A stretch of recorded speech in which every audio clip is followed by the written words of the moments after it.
All right, good morning, everyone.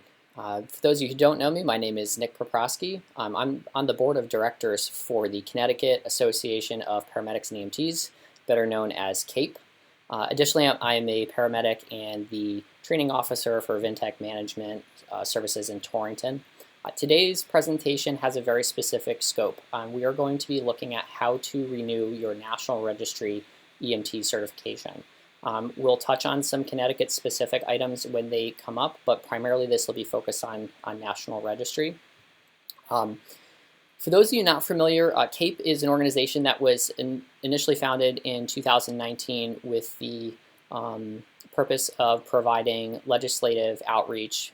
Our goal is to give EMTs and paramedics a voice in the legislative process.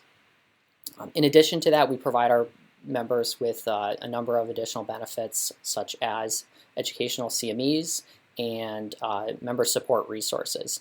So if you're not familiar with CAPE, take a second to go over to cape911.org.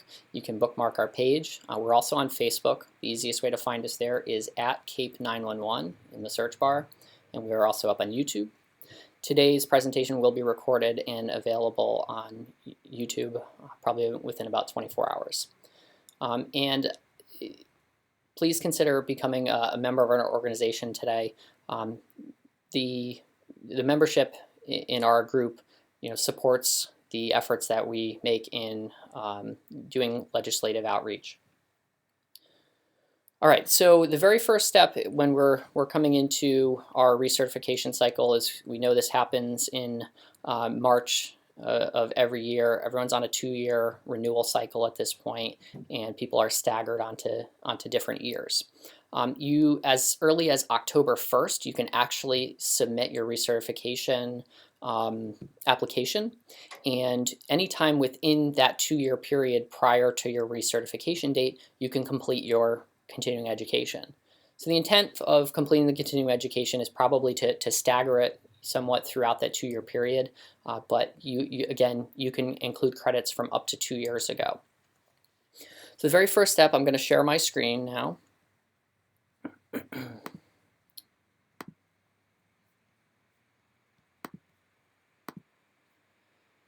And I'm going to take you to a view of an individual that was recently certified. So you'll notice that on his page it says that he is not due to recertify.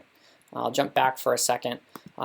Logging in, it can always be a challenge. I have to say that if you lose your login credentials, you can just call the National Registry. They have their contact information up here.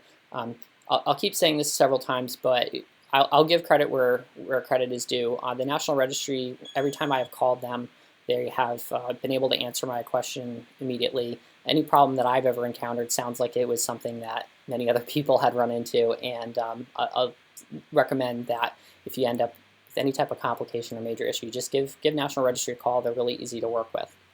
If you do have problems logging in, again, you can call them to recover your login. For those of you who go through paramedic training, if you maybe are currently in a paramedic program, depending on how your instructor sets up the course roster, it's very possible that you might have 2 logins. So that's a pitfall that I know I have run into personally. I had a National Registry login from when I became an EMT, and then when I entered a paramedic program, the instructor had re-inputted my information, so I actually have 2 logins that are split. So that might be just something that you would encounter. When you first open your page, it defaults to the candidate role. So this would be when you were going through the process. You can look at your test scores. So the very first thing we'll need to do is jump down to My Certification. Once we're on this page, it's always a good idea, as anytime you're in here, to make sure you update your information so that it's current on here. You'll be able to see your Recert cycle, and it looks like my friend Kareem is not due to Recert till 3/31 now of 2023. Now, just because he's not due until then doesn't mean he can't actually start entering all of his education. So he can input all of his education, he can complete the full educational requirements at any point. He just won't be able to submit that application for renewal until October 1st, in his case of 2022. So working our way through here, this is just the certification dashboard. They give you this little graph that shows what you've completed. So he has not started doing any of his CMEs. I actually have a class that he completed with me that we're going to enter for him, so these graphs will change a little bit today.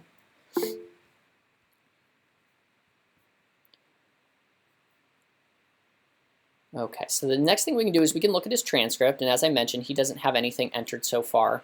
And there's a couple things you need to know about this page. So if I clicked on add a new course to my transcript, that would do the same thing as clicking add a course over here on the left. And it's going to bring up the box to manually enter training that I attended. The other thing I have the option to do is to import CAPC courses. Now this is a really awesome feature if you are using a online training solution. The one that I'm most familiar with is EMS One Academy. Any CAPC approved credits that you take through that application will be able to directly import, which when you're entering 40 or 60 hours worth of credits, it saves you a lot of typing. So that's one of the benefits. As of the last time I checked, there was 4 or 5 different online recertification or continuing ed portals that you could use that support direct export. So that's just a neat feature to think about when you're considering selecting a site to do some online CMEs. If you want to save yourself some typing, find one that supports direct export to the National Registry. All right, so as I mentioned, Kareem hasn't done any courses yet, but we're going to add one in for him that he completed through us at work. So we will go to add a course. All right, so when we're adding courses, there's a couple things we can do. Standardized courses are things like CPR, PALS, there's the tactical EMS classes are in here, PHTLS. So if you're taking one of these courses, you would not have to enter in all the individual credits. You could just select that. But in his case, he took a continuing education course, and I'll actually slide over to the certificate for it. Let's see, where did I put it?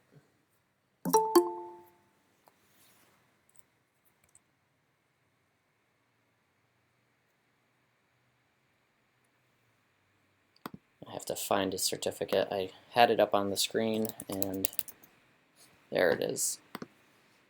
All right, there he is. So he took hazmat for first responder with a course approval number. This is a CAPC number. So what we'll do is we'll just copy the whole name of this, and we will go over to, keep losing my windows here. There it is. Oh, it's got it. I have him over it. That's why. All right, so I got to minimize him for a second. That's why that's doing that. All right, so the course name is Hazmat.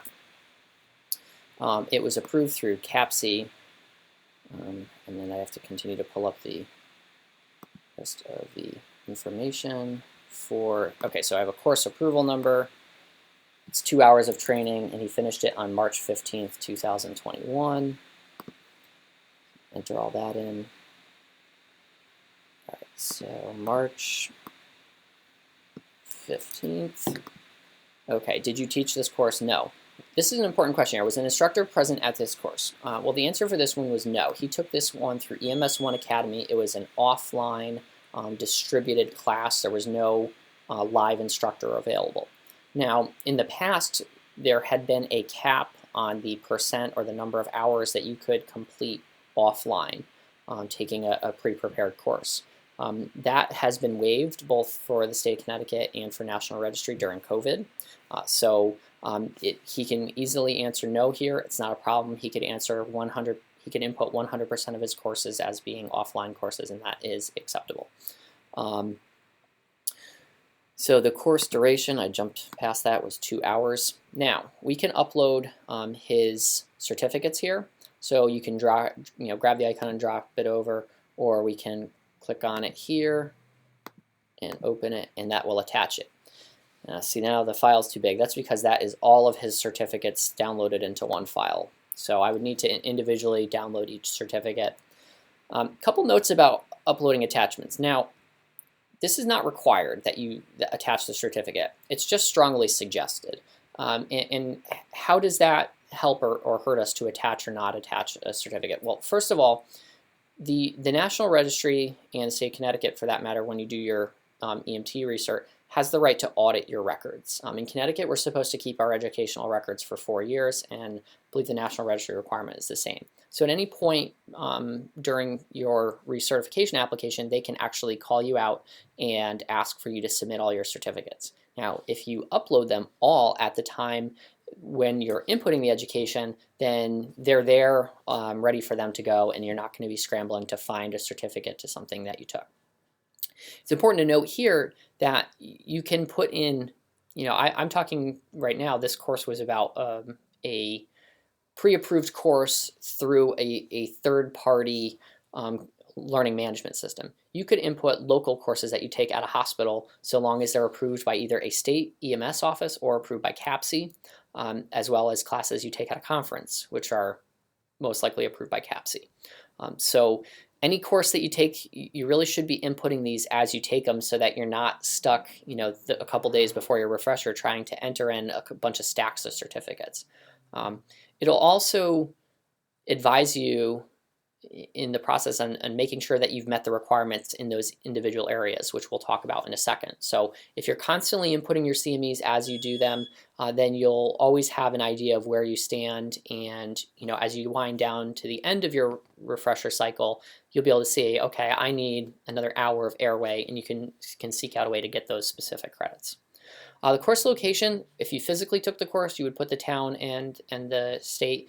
If you took it online, like Kareem did, then what you're going to do is you're going to put in where you were when you took the course. So he took it from home in Torrington. Lead instructor name, in this case it was online, so we don't need to put anything in there for that. So let's see. So we're going to save and view transcript. All right, so now it's been added in there. Now, we see that it's saying over here unassigned, and where that comes into play is one of the things we need to know is, yes, we need to do a bunch of CME hours, but we need to do them in some pretty specific areas. So to help us kind of wrap our heads around what those requirements are, I'm actually going to pull up a State of Connecticut reference document. This was put out by Connecticut OEMS from January 3rd of last year. And it does a really good job of simply breaking down what the requirements are. The nice thing about Connecticut's Recert process now is, with only one small exception I'll mention in a second, the requirements to renew your national registry are the same as renewing your Connecticut EMT, which is helpful. In the past, you would have to take a refresher course in Connecticut, take a test, and then if you were national registry, you would have to figure out how that refresher course would be able to be submitted to National Registry. This has streamlined the process. So for an EMT, you need to take a total of 40 hours of continuing education credits. So we can ignore this 7 hours maybe online. At this point, as it still stands, 100% can be online. So there's the national continued competency requirement. That is 20 hours. It has to be broken down into these very specific areas. And we'll see how to apply our training to these areas in a second when we jump back over to the National Registry page. And then there's an individual/local component, which Connecticut has summarized as being a total of 20 hours. Now, this is where you can use those standardized courses, such as BLS, PEP, or PHTLS. The way the National Refresher Model, the NCCP model, is set up, it's designed to be able to have a national component, a state component, and a state/local, and a individual component. Connecticut is really not taking advantage of that yet, and I'm not aware of any hospitals that are taking aware of implementing a local requirement. In other states, you do your national 20 hours in these core areas, and then the state says there's important things for the state, such as the one thing that Connecticut specifies for EMTs is you need to have one element that pertains to Alzheimer's and dementia symptoms. So that's the only actual state requirement in Connecticut. Anything else can be in any state OMS or CAPC approved CMEs. So the balance of these hours, we can take anything, again, that's CAPC approved. The other requirement, which we'll look at on the National Registry end, is skills validation. In Connecticut, this involves having an EMSI fill out a T6 form. There's a bunch of different ways of doing that.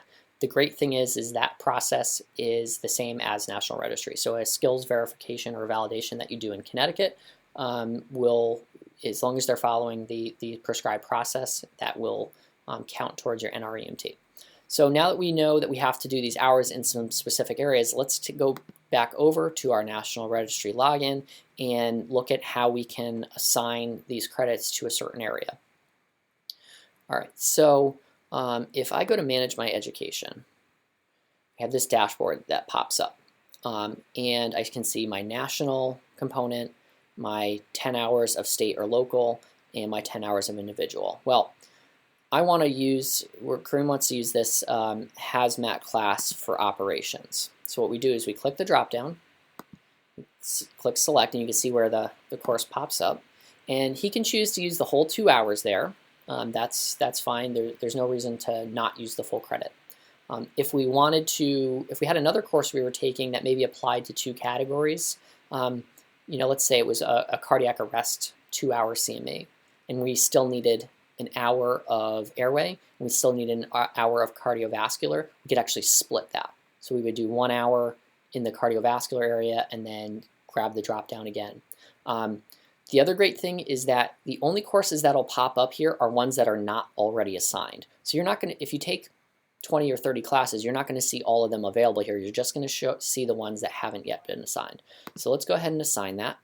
We can see our progress graph has moved up. We're 5% completed.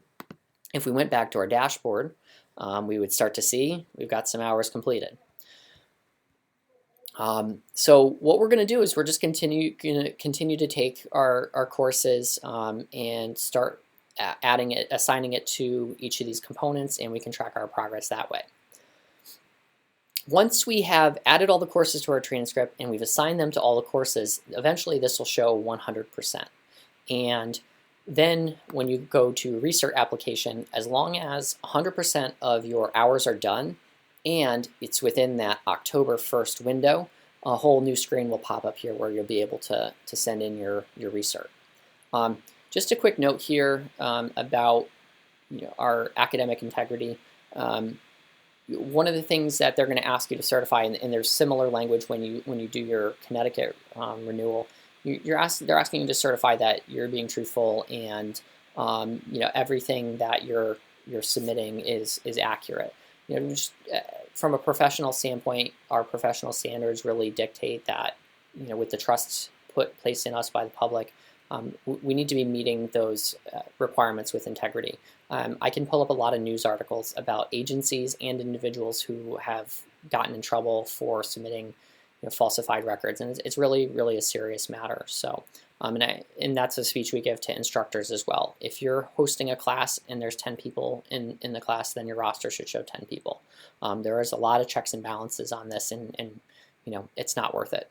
The other thing I'll mention is that there is a ton of ways to obtain CMEs now. There's virtually infinite resources, CAPE being one of those. We're frequently hosting CME credits. At this point, most of those courses are available to CAPE members, so it's just another benefit to membership with us. Okay, so there's another option for recertification. If you do not want to complete all of these hours, you could choose to recert by exam. And I'm not terribly familiar with that process because I have never done it. But that is another option. If you're in a situation where you're maybe involved in another educational process that has some overlap, you can choose to challenge it. The other thing I need to mention is the skills verification. So before you can have your skills verified, you need to actually affiliate with an agency. So if I look here, Kareem is affiliated with Vintech. So let's see, we can go to his affiliation page. Now, what are the benefits of being affiliated with an agency? Well, in order to get your skills verified at the EMT level, you're going to need to be affiliated with someone who can basically click that your skills are verified. And how can we do that? There's several acceptable ways. One is by a a review of your charts. So if your primary 911 service is the agency you're affiliated with and they know that you're working 40 hours a week and their quality assurance person there is able to look at your charts and see that you have done those core skills. Many agencies use that as the way they sign off full-time EMTs for their skills. The other way to do it is to run a skills test, and that's something that an instructor would be familiar with how to do. I know at the paramedic level that tends to be the more common way we do skills verifications. Most medical directors really want you to go through a skills check, because a lot of the skills you're getting checked off on at the paramedic level are much less commonly used. They're those low frequency skills. What are some other benefits to affiliating with an agency? Well, if you take training with that agency that is state or CAPC approved, the instructor there, the training officer, can actually input all of your training from their end and assign it to you. So that's another benefit, to working for certain organizations. I know there are organizations that when you do all the mandatory training for them, they input all of this for you, which is a huge perk. So that's just another option.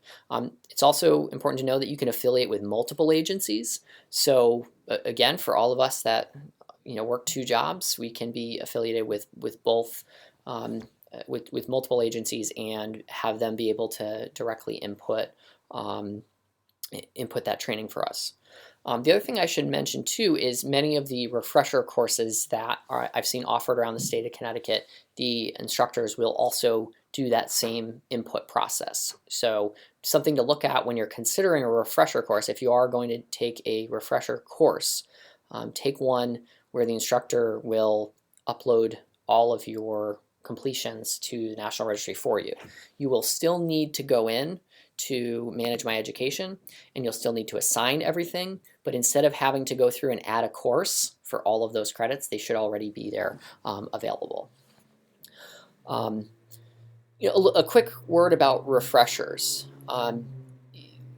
In Connecticut in particular, we're so accustomed to this idea of every 2 years sitting down and doing a refresher that model is really comfortable for a lot of people.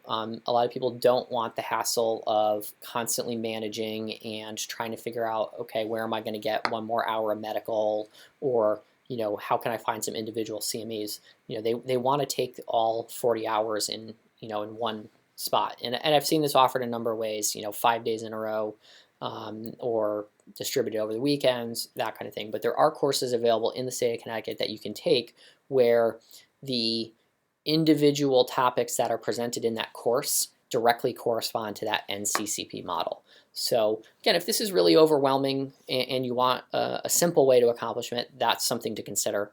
Try to find an instructor that's going to input all this into the National Registry website, which will save you some time.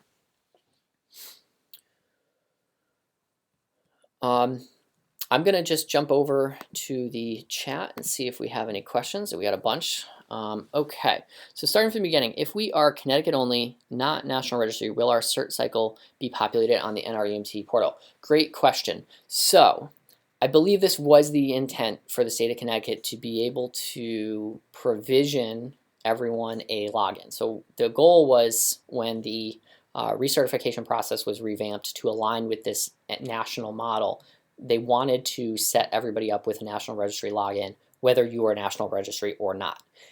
That did not happen, and it still has not happened yet. I haven't seen anything that indicates when they're planning on that happening.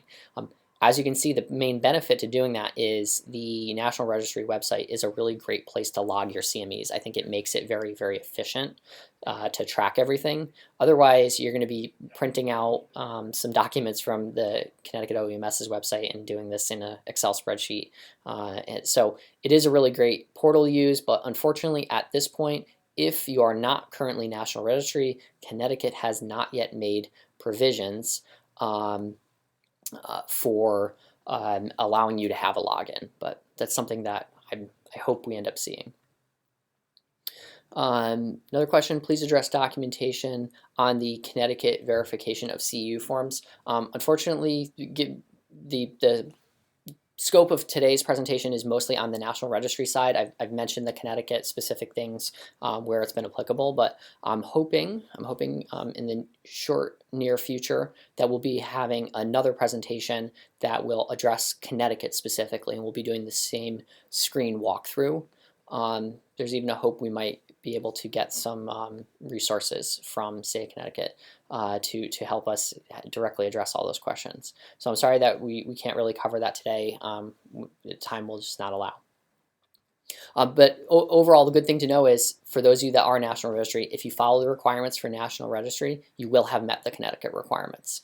So you don't need to wonder about that. If you're both currently, follow the National Registry requirements on their website, fill all that out, and there'll be an easy way for you to complete your Connecticut recertification. When it comes to areas where we need to train on specific things like airway, respiration, and ventilation, we can take any courses as long as we do 1.5 hours. Is this correct? Absolutely. You know, as long as it matches that tract, you can apply you know, whatever you would like to those areas. The goal of that national model is just to divide your training time between those subjects, so that someone doesn't necessarily just take 20 hours of cardiovascular. Another question about Connecticut, so we'll kind of dock that to the next presentation. Connecticut, so a couple questions about Connecticut to National Registry migration. I did start to talk about that. The intent was to align the recertification model in Connecticut to the national. I know the process of affiliating with the National Registry, I think, has been delayed. I'm sure COVID contributed to some of that. I'm anxiously awaiting, like everybody else, any updates from the state on that. It is important to mention, I get questions about this almost weekly in my role at Vintech, but the Mark King initiative has not been approved to my knowledge as of the last time I checked. What the Mark King initiative is in other states, states were able to negotiate a deal with National Registry that when they came on board and became National Registry states, they allowed anyone who had been previously nationally registered to get their registration back. I know that has been brought up many times in many committee meetings, and it's, you know, something that it sounds like Connecticut OEMS was pursuing, but at this point they've not been able to get that initiative on board. So another question, what if we are not verified with an EMS agency at the time of certification? Yes, so this person's asking about if they're currently with a law enforcement agency. Believe it or not, if that law enforcement agency is a supplemental first responder, they can go in and register as an agency. So that might be something to mention to your whoever is in charge of training at your law enforcement agency.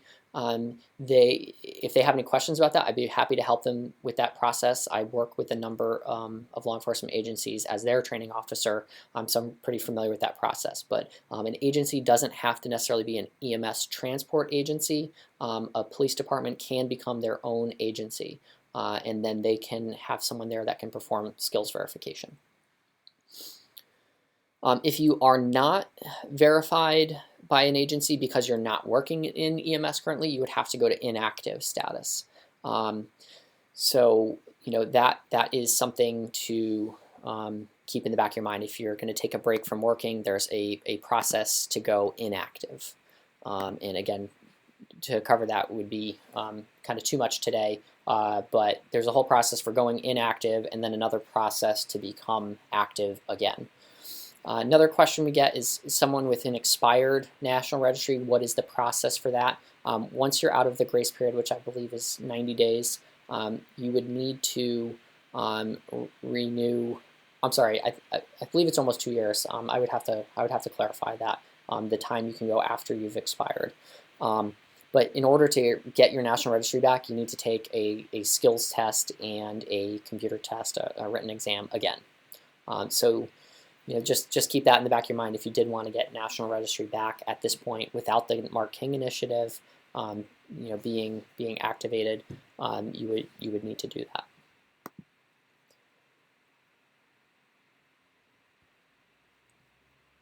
And the last question I have here, do you have to belong to the National Registry to maintain your EMT in Connecticut?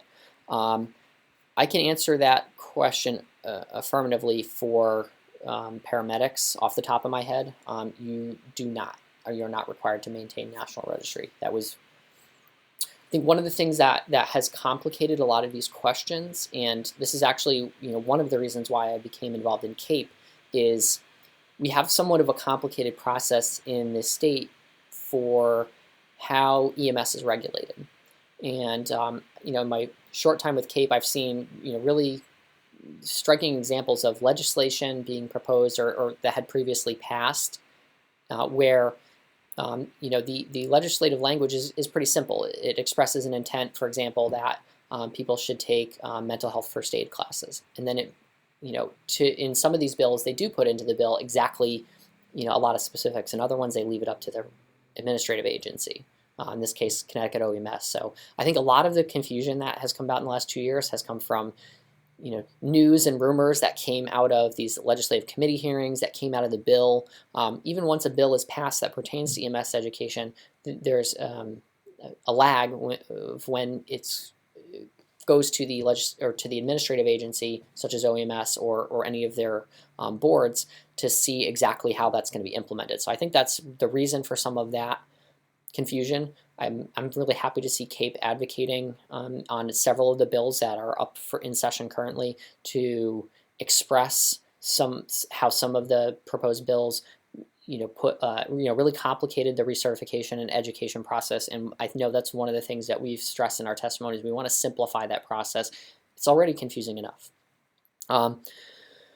So just to summarize, I know if you're here, you have some level of stress about this new process, and I share in all that. It is, on the surface, it's very complicated. I think the best things to think about is start from your dashboard page. It really gives you a good idea of how to break down what you've done and what you need to continue to do. And the other thing that I highly recommend, again, is using the help resources that are available. National Registry does have a YouTube channel. I found a lot of those tutorials are pretty helpful, but again, every time I've called, they have been really accommodating with helping me with any questions I had. Last thing I'll mention, just checking my notes here. Affiliation requests and skills verifications. I'm the training officer for Vintech, so I administrate the training officer role on our National Registry login. Just a point of information, I do not get any type of alert when someone requests to affiliate with me or to have their skills verified. I do check it on a regular basis, but if you got into a situation where you had put in an affiliation request and you're waiting and waiting, reach out to who you were affiliating with, because we don't have any way, unless we're logging into our National Registry dashboard every day, for getting notified that we have those waiting. So that's a common pitfall. Someone will say, I've been waiting for 2 weeks to get verified, and that was what the holdup was. I just hadn't been in there to look at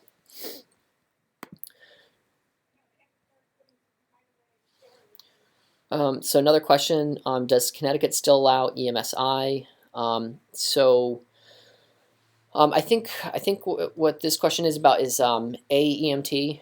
So Connecticut realigned our certification names and scope of practices to align with the national scope of practice several years ago now, and that involved changing EMSI to AEMT.